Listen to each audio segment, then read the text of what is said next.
doesn't love a good superhero, right? So quick, right now, I want everybody to shout out your all-time favorite superhero. Ready? Go! So Spider-Man, Wonder Woman, Captain America, Batman, Black Panther, those are just a few of my favorites. And you know, besides the cool costumes and the amazing accessories and their super strength and their incredible powers, I think one of the reasons why all of us love superheroes so much is because of what they do. They see something wrong happening around them and they step in to make it right. They take action to solve the problem. They step in to stand up and defend. In other words, they do something about it.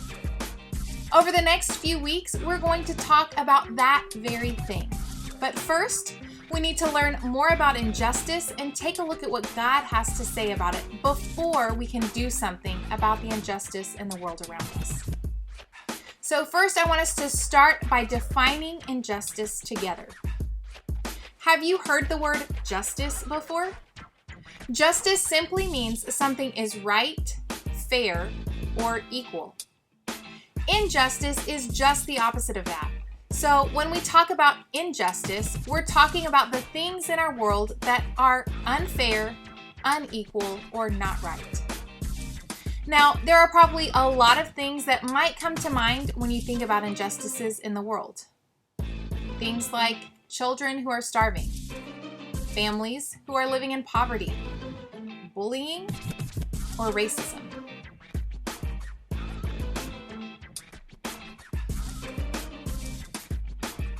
That's the kind of stuff we know is wrong. But if we're honest, it's also the stuff that feels really big. It feels like stuff that we cannot do much about at all.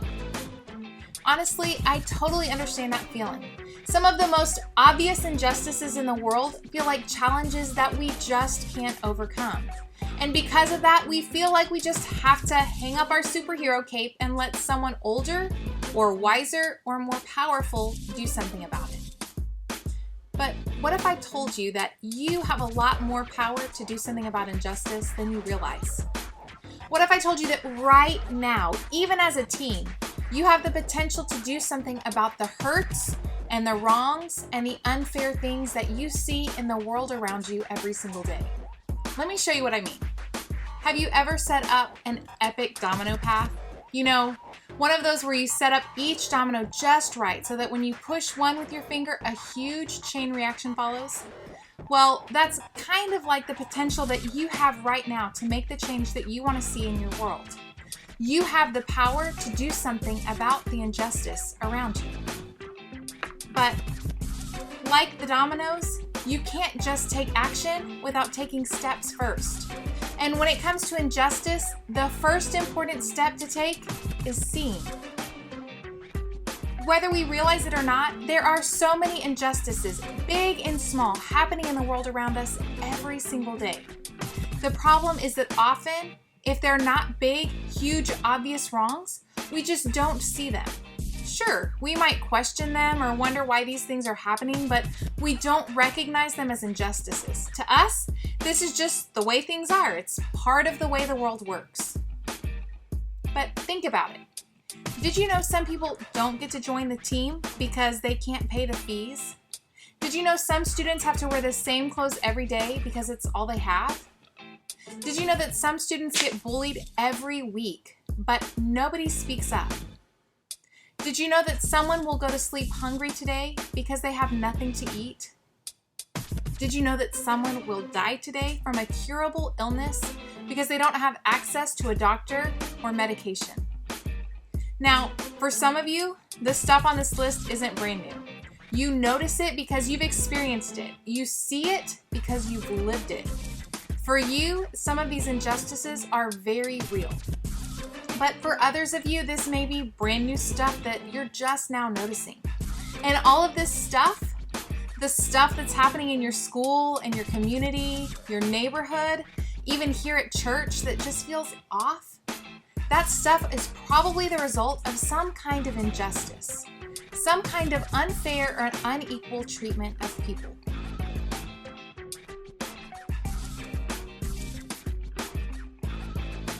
So what do we do about it? I think there's something inside most of us that wants to see things made right, but we can't be part of the solution to problems that we don't even see as problems.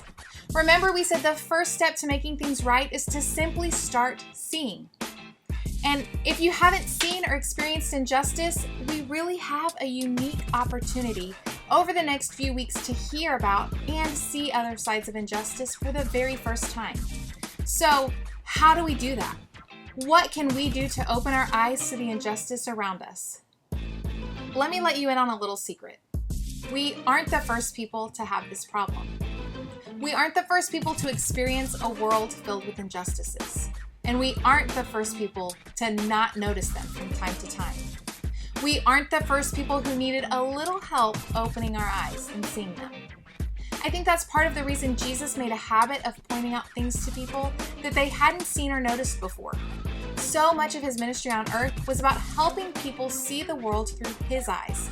And today we're going to look at one of the times that he did just that. You see, there was this guy named Matthew who actually experienced life with Jesus. He knew him, he followed him, and he wrote down a lot of what Jesus said and did. And today we're going to take a look at some of what Matthew wrote down. So when you're reading this account of Jesus' life, we're reading it from somebody who actually saw and experienced it firsthand. That's pretty amazing, right?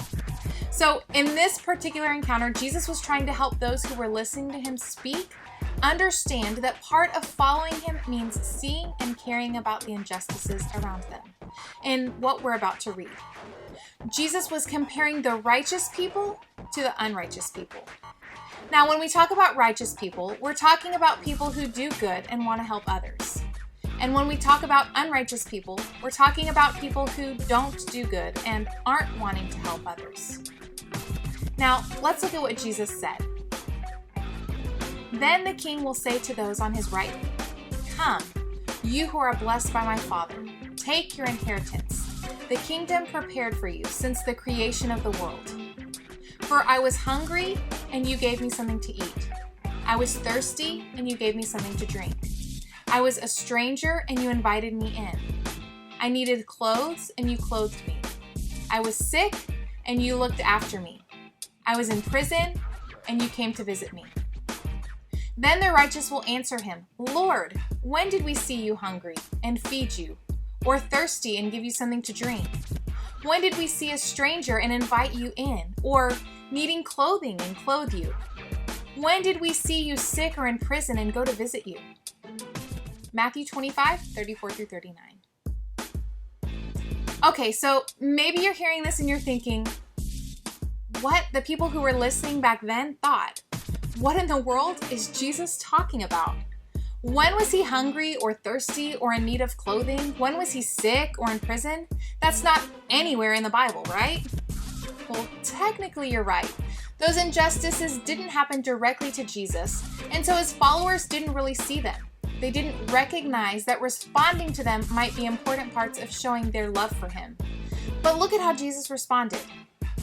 The king will reply, "Truly I tell you, whatever you did for one of the least of these brothers and sisters of mine, you did for me." Did you catch that? Jesus was saying that the righteous people, which remember is just another way to say people who choose to do good and want to help others. The righteous people are people who see and look for injustices around them. They care about the least of these, which are those who need the most help, feel the most pain, or get the worst treatment. They recognize when someone is hungry or in prison or sick or left out. They see injustice in the way that those people are treated. They see the injustice in their circumstances and they care about it. They act on it. They do something about it. Why? Because in caring for those who are being treated as less than they're showing that they care about what God cares about and that they love the people that God loves. See, I think the people listening at that time probably struggled with some of the same things that we struggle with when it comes to injustice. They didn't see it. They didn't recognize it happening around them. And because of that, they didn't respond. But Jesus was reminding them and us that his people are those who look for people in their neighborhoods or schools who need the most help. People who feel pain and who are getting treated poorly. And whether you're a follower of Jesus or still trying to figure this whole faith thing out, I think it's important for all of us because all of us want the world to be better, right? We all want the wrong things that we see to be right. We want the things to be fair and good and equal, and God wants that too. And that starts with seeing. So before you do something about injustice, you have to see it. It's easy to think something that you don't see isn't really there. It's okay to think that because you don't recognize it or aren't impacted by it, that it just isn't that big of a deal. But the truth is that injustice is everywhere, and if we want to be people who do something about it, we have to start by seeing it. Remember, before you can do something about injustice, you have to see it. Now, if you're experiencing any of these injustices that we've talked about today, and we know that there are people in this room who are, I want to say that I am so sorry.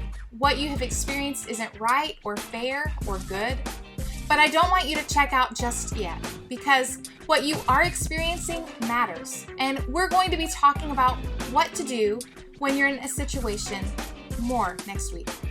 For today, though, I want us to focus on this. We have to see injustice before we can do something about it. So, how can we open our eyes to the injustices happening in our world? Well, there are a few simple things that we can do. First, move close enough to see. You know those eye charts that you have to look at when you go to the eye doctor? It's harder to read the letters and the words on them when you're far away, right? But the closer you get, the easier it is to recognize what's on the chart. Well, the same is true with injustice. If we want to see injustice in the world around us, we have to be close enough to see it. We can't turn our eyes or shrug it off even when what we see makes us feel a little uncomfortable. Instead, we have to put ourselves in the position to see it. That means maybe getting to know someone at school who is different than you. It means talking to a few different trusted adults about some of the questions that you have about potential injustices you see in your school or your community or your neighborhood. It even means asking God to help you see it, to change the way you see people and the circumstances around you. And number 2, be curious enough to learn. The quickest way to see injustice is to listen to people experiencing it. So try that. Stop and listen. And when someone tells you about an injustice they've experienced, just listen. Don't argue or change the subject or give your opinion or even try to fix it right then and there. One of the first things that you can do to act against injustice is to be a good listener. The more you listen, the more you'll learn. And the more you learn, the more you'll see. Even if someone doesn't open up to you about an injustice they're experiencing, there are still ways that you can learn about injustice from others. One place to start is to pick one injustice you've heard about today and research the history of it. Learn where it started, how it started, and why it started. Then research some of the people or organizations that are doing good work to help fight that injustice today. Now, here's a heads up. This stuff might make you uncomfortable at first. It might be hard to hear about or difficult to see somebody experiencing injustice around you. And it's certainly awful to experience injustice yourself. You might struggle to understand it or recognize why it's so bad, or even agree that what someone is telling you is wrong or unjust. Don't shy away from the conversation just because it makes you uncomfortable. Instead, do your best to listen. Take your questions to adults in your life that you can trust, and keep asking God to help you see injustice for what it is. That's the first step, and trust me, it's a big one. Number 3, be curious about your own experience too. Here's what I mean. Have you ever experienced an injustice, but you just brushed it off because everyone around you kept saying it's not a big deal? Like when you're really struggling in math class and some of your classmates can afford to get a tutor after school, but your family doesn't have the extra money to do that. So you study as much as you can on your own just to get a passing grade. Or maybe you've even participated in injustice without realizing it. Like when you made a hurtful comment on social media that upset someone of a different race than you. You just didn't understand what your comment meant in the first place. So you didn't see why it was such a big deal. You can't know what you'll discover until you get curious. So be curious about how injustice may be impacting your life and the lives of those around you.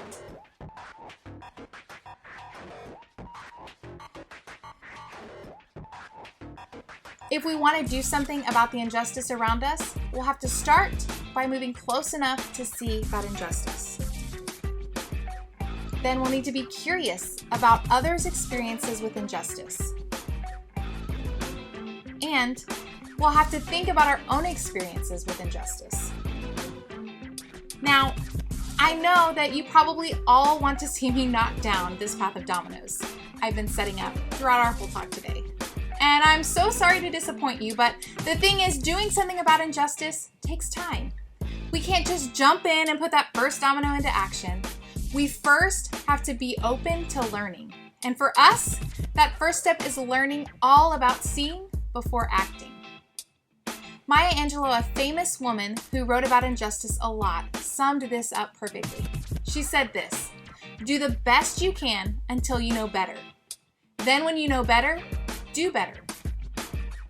That's our hope for this series, that you will begin to see what or who you haven't before, and then you'll begin to act, so that together we can do something. Remember, before you do something about injustice, you have to see it.